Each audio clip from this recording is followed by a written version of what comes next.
함께 인사 나누시겠습니다. 사랑합니다. 사랑합니다. 네, 오늘 말씀 제목은 요한의 증거보다 더 큰 증거라는 제목입니다. 이 요한복음 5장 39절에서 47절 말씀이 이 말씀을 잘 증거하고 있습니다. 남양주 진건에서 지금 현재 미자립교회를 담임하는 목사님이 그 목사님을 만났는데요. 힘들고 어려운 자신의 목회 이야기를 들려주었습니다. 그러면서 얘기합니다. 예수님께서 왜 제게는 역사하시지 않는지 모르겠습니다. 예수님께서 함께 하신다는 것을 확신만 할 수 있어도 견뎌나갈 수 있을 텐데요. 여러분, 이런 탄식이 어디 이 미자립교회 목사님에게만 있겠습니까? 많은 그리스도인들의 안타까움이 바로 그겁니다. 그러나 사실은 예수님의 안타까움이 더 크신 것을 알아야 합니다. 만일 여러분이 자녀 옆에 있는데 자녀가 여러분을 보지도 못하고 여러분의 말을 듣지도 못한 채 그냥 두려워하고 외로워하고 잘못된 길을 간다면 얼마나 답답하시겠습니까? 많은 성도들의 영적 상태가 바로 이와 같은 것입니다. 예수님을 보지 못하여 확신을 갖지 못하는 것이 아니라는 겁니다. 예수님 당시 유대 사람들은 예수님을 직접 눈으로 보았죠. 말씀을 직접 들었습니다. 그렇지만 예수님을 그리스도로 알아보지 못했습니다. 그들이 예수님이 그리스도임을 믿는 증거는 사실 너무나도 많았습니다. 자, 세례 요한이 증거합니다. 세례 요한은 분명히 예수님을 가리켜 메시아라고 증언을 했습니다. 요한복음 5장 36절에서 우리 예수님은 나에게는 요한의 증언보다 더 큰 증언이 있다고 예수님께서 직접 당신을 증언하셨습니다. 하나님께서 증언하셨습니다. 하나님 아버지께서 직접 증언해 주신 것이 바로 물로 포도주를 만드시고 38년 된 병자를 고치신 일은 하나님만이 하실 수 있는 일 아닙니까? 무엇보다도 중요한 것은 우리 하나님의 말씀이 예수님이 메시아라고 증언하고 있습니다. 그래서 요한복음 5장 39절에 성경은 나에 대해서 증언하고 있다 이렇게 말씀하십니다. 그런데도 누구보다도 성경을 많이 안다던 유대 사람들이 예수님을 믿지 않았습니다. 예수님께서 그 이유를 겉으로만 말씀하고 있지 마음으로 이 말씀을 받아들이지 않았기 때문이라고 38절에 그렇게 말씀합니다. 또 그의 말씀이 너희 속에 머물러 있지도 않았다 이런 말씀이죠. 유대인들이 율법을 읽고 연구하는 것은 하나님을 사랑해서가 아니라 자신들의 종교적인 신분을 유지하고 세상 영광을 얻는 도구로 여긴 것입니다. 그래서 42절에 너희에게 하나님을 사랑하는 마음이 없는 것도 나는 알고 있다라고 이렇게 말씀하시는 거죠. 여러분, 이 말씀이 정말 기가 막힌 것입니다. 지금 우리도 조심해야 하는 바로 이 부분이죠. 하나님을 믿는다 하지만 그 마음에 사랑이 없을 수 있는 것입니다. 하나님과 실제적인 교제가 없고 하나님을 사랑하지도 않으니 오직 사람의 영광, 세상 자랑만 추구하게 되는 것입니다. 그러니 나사렛 출신에다가 목수였던 예수님이 좋게 보였을 리가 없습니다. 그래서 43절에 다른 이가 너희는 서로 영광을 주고받으면서 오직 한 분이신 하나님께서 주시는 영광은 구하지 않으니 어떻게 믿을 수 있겠느냐 이렇게 예수님의 탄식이 들려오는 것입니다. 유대 사람들은 모세의 율법 이렇게 얘기하지만 사실 모세는 예수 그리스도를 두고 율법을 기록하였으며 예수 그리스도를 믿게 하기 위하여 율법을 주었습니다. 그런데 그 율법으로 예수님을 십자가에 못 박았으니 그래서 요한복음 5장 45절에서 모세가 유대 사람들을 고소한다고 말한 것 아닙니까? 이처럼 하나님을 사랑하지도 않으면서 하나님을 믿는다는 것이 이것이 바로 무서운 것입니다. 그냥 종교 생활을 하는 것이죠. 여러분, 우리는 유대 사람들보다 예수님을 믿기 더 쉬운 시대에 살고 있습니다. 보십시오. 성경이 완성이 되지 않았습니까? 성경을 읽기만 해도 예수님을 믿을 수 있습니다. 2000년 전 기독교 역사가 또 예수님을 증거하지 않습니까? 게다가 우리 안에 성령께서 오셔서 예수님을 증언하고 있습니다. 그런데도 예수님을 바라보지 못하고 그 예수님과 친밀히 동행하지 못하는 그리스도인들이 참 많습니다.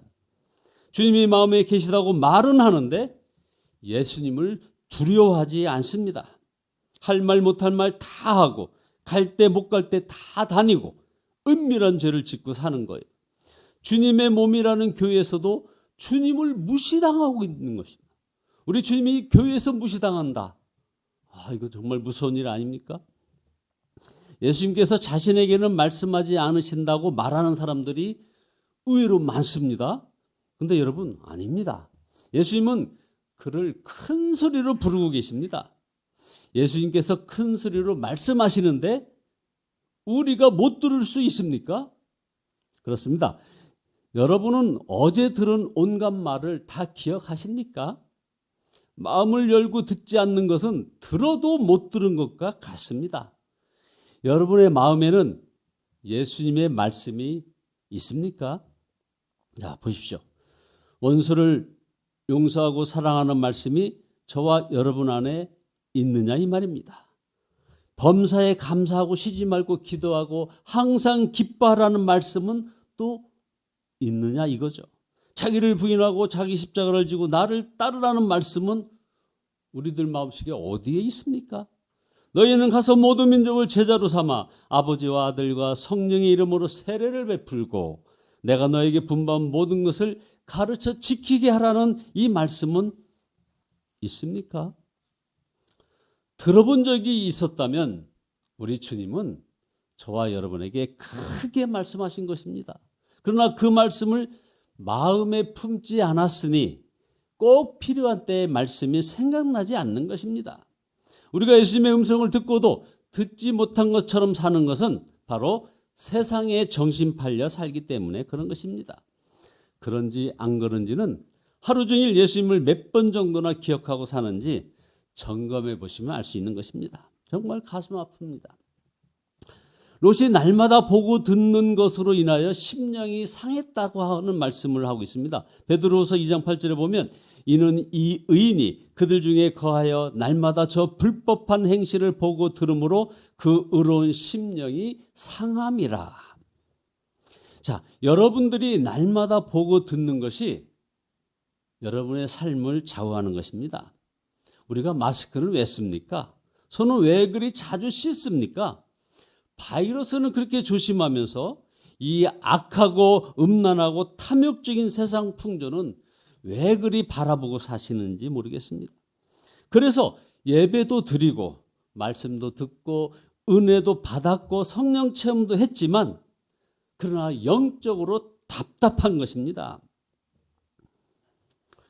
여러분들 영국과의 100년 전쟁에서 자기 조국 프랑스를 구한 오를레앙의 처녀 잔다르크가 하나님의 음성을 들은 것은 어딘지 아십니까? 바로 저녁 종소리를 들으며 늘 밭갈던 그 들녘이었답니다. 최고의 전도자, 20세기 최고의 전도자라고 일컫는 무디가 주님을 만난 자리도 그가 늘 일하던 보스턴의 한 아주 낡은 구두가게였다는 겁니다. 사도 바울이 예수님을 만난 것은 사람들이 담메색을 향하여 늘 다니던 그런 길 위에서였습니다. 모세는 양떼를 몰고 늘 다니던 길목에서 하나님을 만났습니다.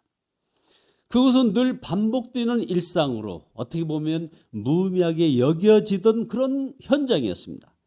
그래서 큰 기대도 가지지 않았고 소망할 것도 없었고 바라볼 것도 신날 것도 없었던 그런 삶의 일상이었습니다. 그런데 바로 그곳에 하나님이 나타나신 것입니다. 이걸 어떻게 우리가 해석해야 됩니까? 이것은 하나님께서 우리 매일의 일상적인 삶에 함께 계시다는 것을 말씀하고 있는 것 아닙니까? 예수님께서 저와 여러분 안에 계십니다. 그러므로 침실에서, 주방에서, 무슨 사무실에서, 출퇴근길에서 어디서나 우리는 예수님을 만날 수 있는 것입니다. 그래서 마태복음 28장 20절에 내가 세상 끝날까지 너희와 항상 함께 있으리라. 보이지 않는 주님을 어떻게 바라보고 어떻게 믿으라는 것입니까? 조건이 있다면 오직 하나, 예수님께서 마음에 거하신다는 것을 정말 믿는 것입니다. 한 분의 사례를 소개하겠습니다. 잔느 기용이라고 하는 부인이 17세기 사람으로서, 이분은 성직자도 무슨 신학자도 아니었습니다. 그렇지만 그 유명한 안드레 머레이, 워치만 리, 허드슨 테일러 등과 같은 위대한 기독교인들에게 많은 영향력을 끼쳤던 경건한 예수님의 사람이었습니다. 그가 쓴 순전한 사랑이라는 이 글을 보면은 여기에 이 귀용 부인은 자신이 주님을 만나지 못하는 이유가 자신이 거룩하지 못하였기 때문이라고 여기고서 거룩한 사람이 되기 위하여 아주 애를 많이 썼다는 것입니다. 그러나 철저히 자기를 점검하고 또 살폈지만 그냥 헛되고 피곤할 뿐이었습니다. 그러던 어느 날 수도원의 한 수사를 만나서 자신의 그런 심정을 고백하며 상담을 하였답니다. 그랬더니 그 수사가 이 귀용 부인에게 이런 답을 주었다는 것이죠. 예수님은 지금 당신 안에서 역사하고 계십니다. 예수님은 지금 당신 안에서 역사하고 계십니다. 그 말에 이 귀용 부인의 영적인 눈이 번쩍 뜨였답니다. 사모함, 어떤 열망, 어떤 안타까움이 다 주님의 역사였음을 깨달은 것입니다. 그래서 그녀는 이제 완전히 변해버렸습니다. 경건하고자 하는 열망과 노력이 그녀를 변화시킨 것이 아니라 자신과 늘 함께 하시는 예수님을 바라보는 그런 눈이 뜨인 것이 그녀를 변화시킨 것입니다. 그래서 그녀는 말을 했습니다. 주님이 영혼 안에서 일하고 계시다는 사실을 전에는 몰랐습니다. 예수님께서 예수님이 그리스도라는 증거가 너무나 분명한데도 믿지 않는 그런 유대인을 보시며 너무나 안타까워하셨습니다. 주님은 지금 우리를 향하여 아마 더 안타까우실 것입니다. 주님을 보지 못하기 때문에 믿지 못하는 것이 아니라는 것이죠. 베드로 사도는 예수를 너희가 보지 못하였으나 사랑하는도다 라고 베드로전서 1장 8절에서 말씀했습니다. 여러분은 주님을 보지 못하여도 주님은 여러분을 보고 계십니다. 주님은 살아계시고 주님은 지금 함께 하시고 말씀하시고 역사하십니다. 이것은 엄청난 은혜요. 그리고 충분한 은혜입니다. 주님과 영원히 함께 할 수 없는 곳, 이곳이 지옥이 아닙니까? 그런 의미에서 지금 지옥의 상태에 있는 사람들이 참 많습니다. 주님과 함께 동행하는 것이 천국의 삶입니다. 그러니 주님이 마음에 거하심이 믿어지고 주님을 바라보며 그 주님과 동행하는 것이 얼마나 놀라운 은혜입니까? 그러므로 세상과 사람의 영광으로 가려진 눈을 떠서 주님을 바라보게 해주시기를 기도해야 하는 것입니다. 여러분 중에 이미 주님이 마음에 임하셨음이 믿어지는 사람이 있을 것입니다. 그런 사람들은 자신에게 필요한 것이 이제는 더 큰 은혜가 아니라 바로 사명, 이 복음을 증거하고 이 삶의 향기를 전달할 그 사명임을 깨달아야 하는 것입니다. 그래서 매일 주님을 바라보고 또 중보하며 또 함께하는 이들과 이것을 나누시기를 바랍니다. 다른 성도들도 예수님이 마음에 거하신다는 것이 믿어지는 그런 은혜를 누리기 위하여 기도하고 그들을 섬겨야 하는 것입니다. 주변의 모든 교회가 주님을 바라보는 눈이 열리기를 기도해야 합니다. 은혜는 받기만 하면 여러분들 그냥 말라버립니다. 사명이 들 때 은혜의 역사는 더욱 크게 경험되는 것입니다. 마태복음 6장 33절에 너희는 먼저 그의 나라와 그의 의를 구하라. 그리하면 이 모든 것을 너희에게 더하시리라. 우리는 예수님을 믿고 동행하는 일에 다른 성도들과 함께 가야 합니다. 그것이 부담이 아닙니다. 여러분들 사방이 적인데 함께하는 아군이 한 사람이라도 살아있으면 이게 좋지. 이게 왜 부담이 될까요? 왜 혼자가 되려고 합니까? 정말 혼자가 된 그런 심정 여러분 아십니까? 이걸 깨달아야 합니다. 여러분 자신을 가정과 교회, 우리나라의 어떤 영적 대각성의 불씨로 삼아달라고 기도하시기 바랍니다. 그런 갈망이 있는 사람, 그런 부름을 느끼는 사람은 이제 사명을 가지고 기도하셔야 합니다. 주님, 저를 사용하셔서 저를 통하여 역사하셔서 주님 제가 여기 있습니다. 저도 살려주시고 가족도 이웃도 그리고 우리 교회도 나라도 살려주옵소서 이렇게 기도하시는 저와 여러분 모두 되시기를 예수 그리스도의 이름으로 축원드립니다. 기도하시겠습니다. 전능하신 하나님을 찬양합니다. 회개합니다. 악하고 음란하고 탐욕적인 세상 풍조만 바라보고 살아왔음을 고백합니다. 주여 용서하여 주시옵소서. 예수님의 음성을 듣고도 마음에 품지 못하고 듣지 못한 것처럼 살아왔음을 회개합니다. 아버지 하나님, 이제 십자가 구원을 감사합니다. 살아 숨쉬는 것 감사합니다. 하나님 나라 백성으로 삼아주신 것 감사합니다. 주 앞에 감히 탄원하오니 이제 세상과 사람의 영광으로 가려진 눈을 떠서 주님만 바라보는 저희들의 삶의 여정이 되어지게 주여 인도하여 주시옵소서. 예수 그리스도의 이름으로 기도드리옵나이다. 아멘. 찬송가 515장입니다. 515장입니다.